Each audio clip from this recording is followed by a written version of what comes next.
Assalamualaikum warahmatullahi wabarakatuh. Semoga teman-teman sehat dan banyak rezekinya, amin. Sebelum mulai jangan lupa subscribe, like, komen, dan share video ini.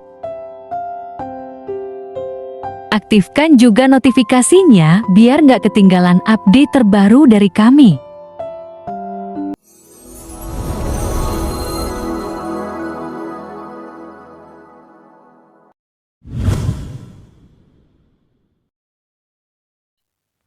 Terkadang, cinta datang di waktu yang salah, bukan karena kita mencarinya, tapi karena hati yang kosong akhirnya menemukan tempat untuk bersandar. Kisah ini nyata tentang seorang pria bernama Hasan, seorang suami yang ditinggal kerja istri di luar negeri, dan Sela, seorang wanita yang terikat pernikahan, tapi jiwanya terasa sendirian. Mereka tak pernah berencana jatuh cinta, tapi cinta itu datang diam-diam dalam sepi. Hasan bekerja sebagai tukang proyek di kota. Suatu hari, saat sedang mengerjakan rumah milik teman rekannya, datang seorang wanita membawa makanan. Namanya Sela, perempuan muda yang ramah, sopan, dan murah senyum. Hasan mengira dia gadis lajang. Tak ada cincin di jari, tak ada anak kecil yang menempel. Sela pun mengira Hasan masih bujangan, atau paling tidak, duda. Tak ada tanda bahwa dia punya istri. Padahal Hasan sudah menikah. Istrinya, Fitri, sedang bekerja di luar negeri selama 3 tahun. Sela, kamu kerja di sini terus ya? Tiap aku kesini, pasti lihat kamu. Hasan tersenyum santai. Mungkin emang udah waktunya ketemu.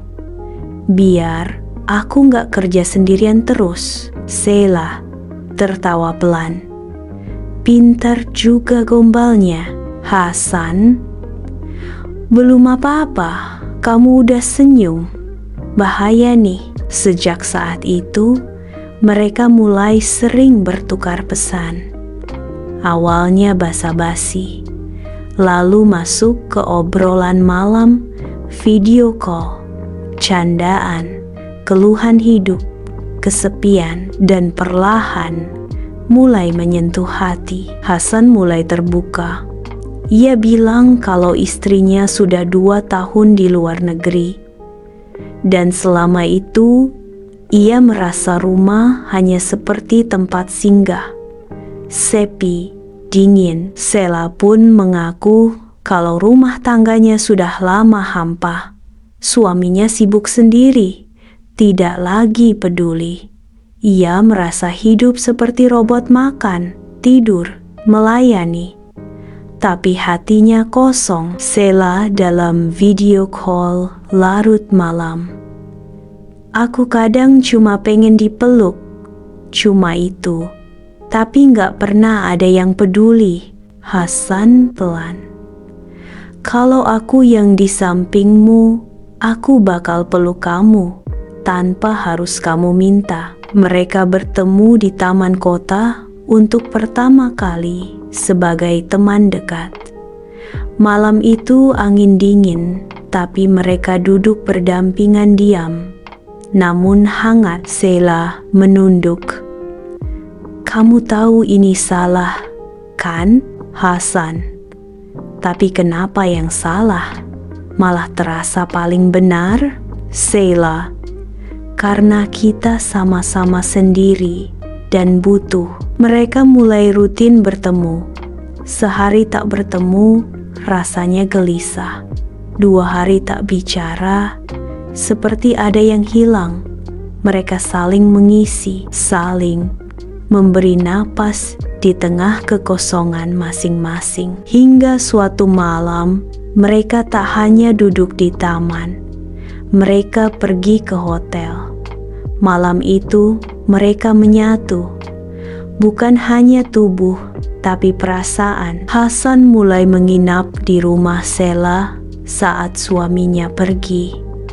Mereka hidup seperti pasangan sungguhan. Beberapa bulan kemudian, Hasan mendapat kabar bahwa Sela bercerai. Hasan, karena aku, Sela. Bukan. Dia memang udah lama gak peduli. Kita hanya saling diam di rumah. Kamu malah buat aku hidup lagi. Setelah perceraian itu, hubungan mereka makin dalam. 2 minggu sekali Hasan menginap. Kadang keluar kota, kadang menghilang bersama, hanya untuk menikmati waktu yang tak bisa dimiliki di rumah. Hasan bahkan menikahi Sela secara siri diam-diam, tanpa sepengetahuan siapapun. Bahkan saudara ipar pun tak ada yang curiga, karena yang tahu hanya mereka berdua. Satu hari Hasan mendapat pesan. Istrinya, Fitri, akan pulang dalam sebulan lagi. Malam itu Hasan menemui Sela. Sela lembut, "Jadi, udah waktunya ya?" Hasan menunduk. "Aku gak mau ninggalin kamu." Sela tersenyum pahit. "Tapi kamu harus pulang, Hasan. Kamu masih suami. Aku hanya seseorang yang kebetulan kamu butuhkan saat kosong." "Hasan, jangan bilang begitu. Kamu lebih dari itu." Sela menahan air mata. "Aku gak nyesel pernah jadi selingkuhanmu. Aku bahagia walau cuma jadi rahasia." Malam itu mereka tidur dalam pelukan. Tapi bukan lagi pelukan cinta yang membuncah, melainkan pelukan perpisahan. Istri Hasan akhirnya pulang. Tak pernah tahu bahwa suaminya pernah punya kehidupan lain. Hasan kembali ke perannya sebagai suami yang baik, tapi jauh di lubuk hatinya ada nama yang tak bisa dia hapus. Dan Sela, ia tak pernah menikah lagi, tapi ia bahagia karena selama beberapa tahun ia pernah dicintai dengan tulus. Kisah mereka berakhir, tapi tak pernah mati. Akhir cerita bahagia, tapi tak bersama.